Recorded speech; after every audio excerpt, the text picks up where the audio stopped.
Hello, welcome to a new episode of Entre Artistas with D. Michael Heath.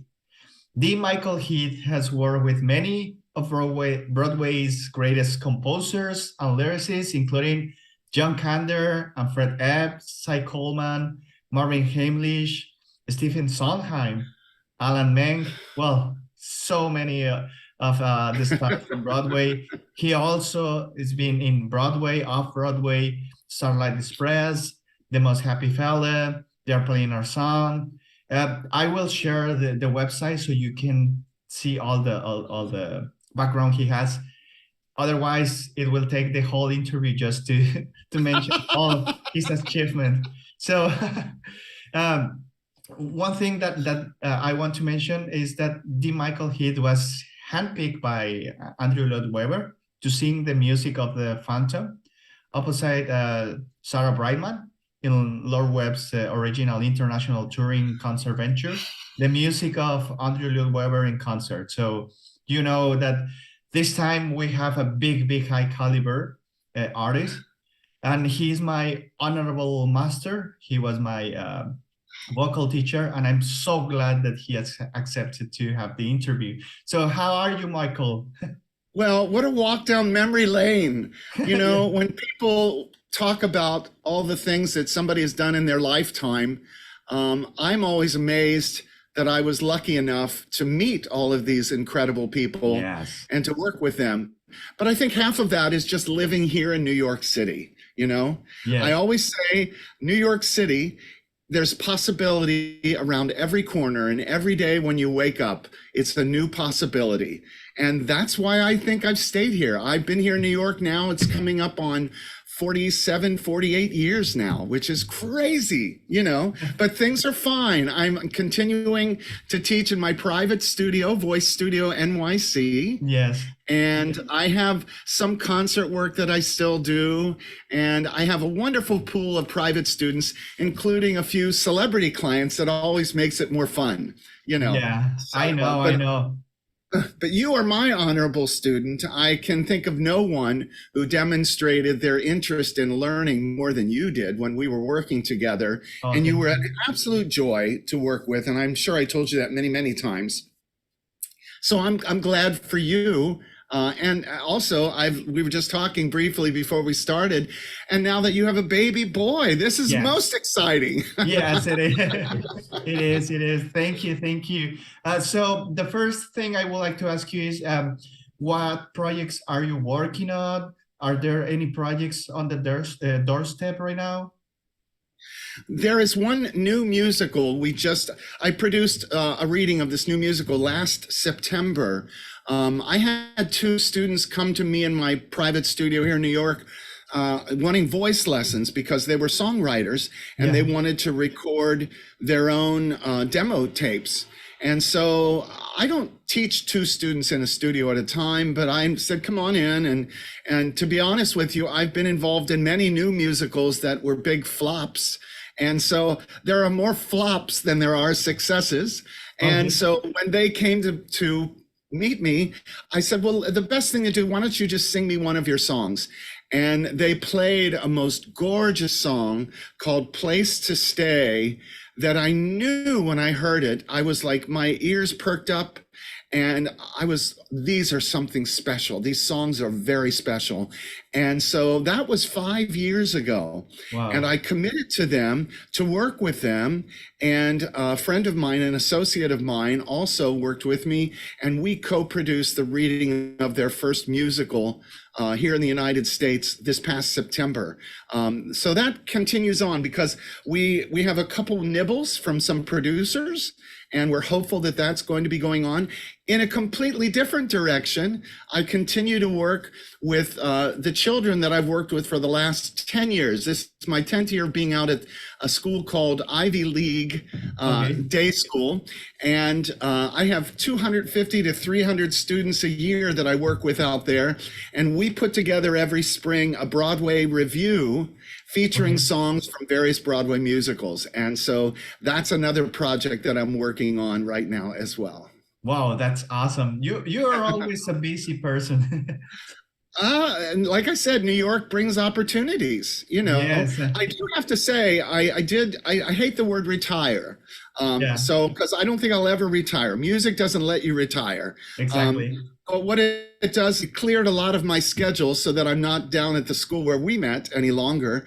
But I have so much more time to actually do what I used to do when I started here in the city, listen to more music at home more frequently, and to actually feed my own artistic spirit, which Wow. is so important because sometimes you get so busy that you're just tired. Yeah. And so I say I'm not retired. I just got tired of being in that routine. And so I had to change up the routine. And now the routine I have is much better for me and Wow, my that's spirit. excellent, and that's very deep as well. Yeah. So going to the other question, going to the matter of the artistic techniques and everything you taught me. Well, first of all, I want to say that for me, the Michael Heath is the best vocal coach in the world for me. Thank you. That's very sweet. Yeah, Thank you. yeah. His techniques.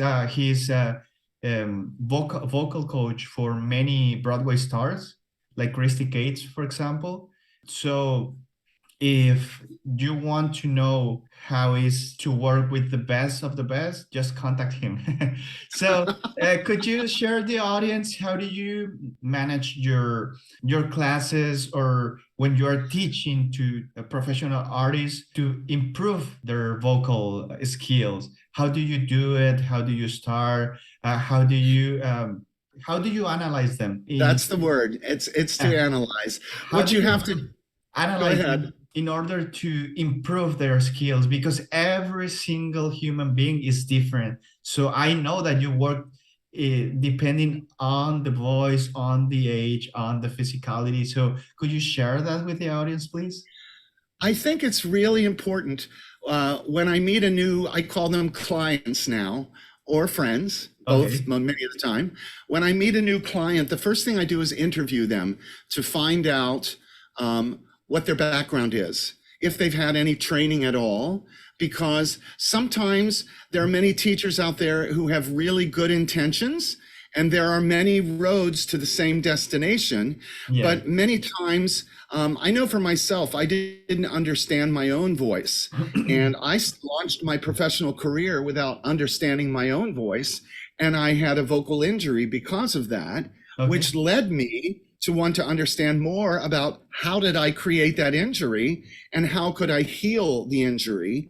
And so that led me to the world of voice science. So that's number one. And I'm going to give full credit for that to my mentor, a woman named Nancy Martin, who's a wonderful mezzo-soprano, lives in the Midwest of the United States in Ohio. She's the one who introduced me to the voice science community. This is an international organization of people literally from around the globe that meet once a year in Philadelphia to bring their new discoveries together. But when I meet a new client, I want to know what their training is and what their background is. And I'm always going to tell whoever that person is that I welcome whatever information you have. If I say something that you think is in conflict with what you already know, you must ask questions. Your questions are going to give you your answers. And if I don't have an answer, I've done this for over 40 years.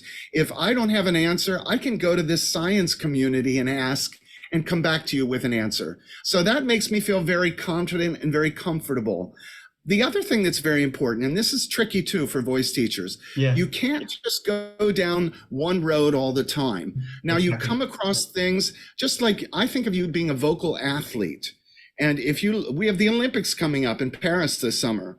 Okay. And you look at all those athletes that are involved, you think they haven't gone through hours and hours of training and preparing how they use the muscles in their body to do the sport that they're the best at. And it's only through that kind of dedication that they're going to be as great as they are. Voice is the same way. Voice is a muscular process. We want to act like it's all of these wonderful emotional things, which it is. But the bottom line is you have to train your body to do what you want it to do for maximum performance. Now, when you're doing that, you also, as a teacher, I want to try to hear what I think is unique in each singer's sound. And I do not want to change that at all. Yeah. Sometimes there are singers who have sounds that aren't round sounds, that are more raspy, but maybe that's the genre of music that they're going to perform. Yes. My job is to make sure that they're doing it in a healthy manner. There is no perfect voice. Yes. There are different styles of music that we adapt our instrument to.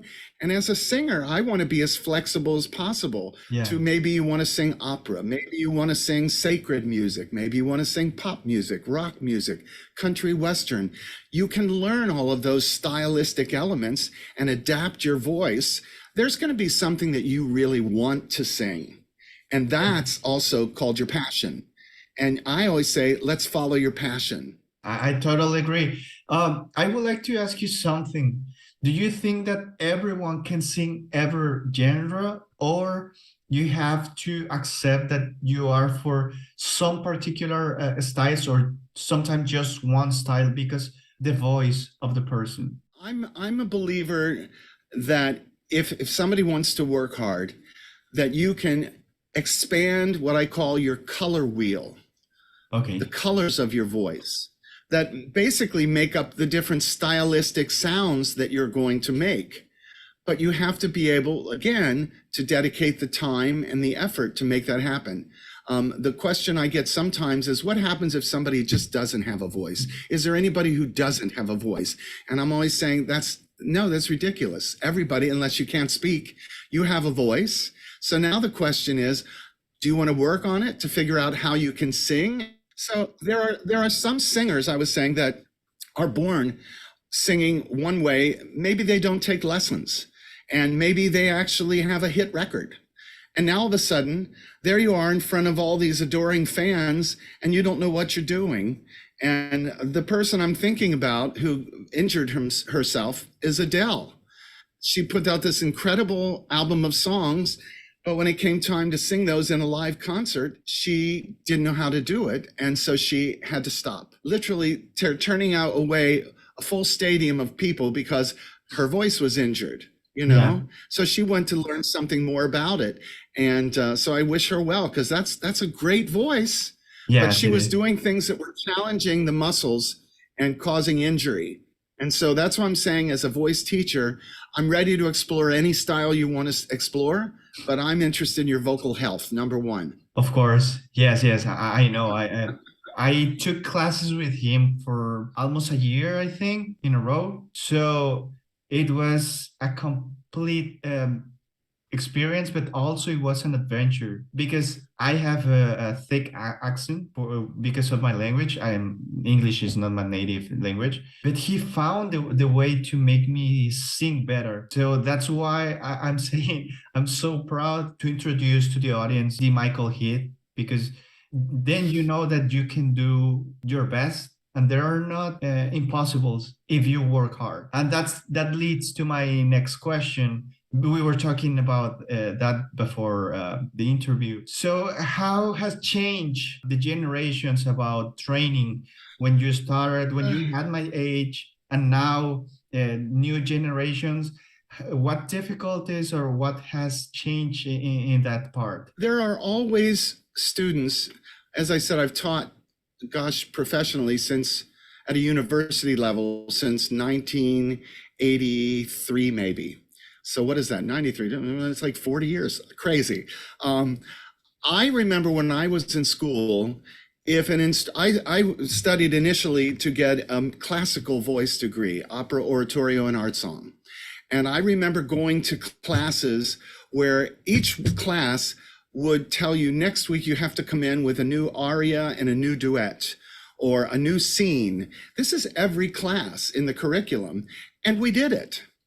And they were in multiple languages. We were singing in French and German, Italian, Russian, Latin, Greek, Hebrew. We were singing in many languages. Yeah. So early on, I got used to the idea of singing in many languages and making sounds, because that's what singing is. So for your case, even though English wasn't your first language, we could still find sounds that were used in your language and then sounds to compare them to in English. And we found a way to make it work for you in English. You know, that's, and Yeah. if I had to sing in Spanish, I would come to you and say, help me with my Spanish, you know? Yeah. And this happens when I go to coach. I did a French piece by Debussy called L'Enfant Prodigue, the prodigal son. And I went to the top French coach here in New York, who basically explained the sounds involved in singing in French in a way I'd never heard before. And when I sang those concerts, people would come up to me afterwards and start speaking at me in French, thinking I spoke French, which I do not. So it was a compliment to the coach, you know. Yeah. But it's just, you know, the biggest difference nowadays is I don't feel the hunger in the students when they Yes. come into a class. I just feel they're all too spoiled. This is so, it sounds like an old crotchety man right now, but it's not the same. I remember I had a respect for my teachers and a want to learn and a want to do what they were telling me to do. I find many of today's students don't want to hear what you have to say. And my feeling is, why are you paying thousands and thousands of dollars to ignore what I'm trying to tell you?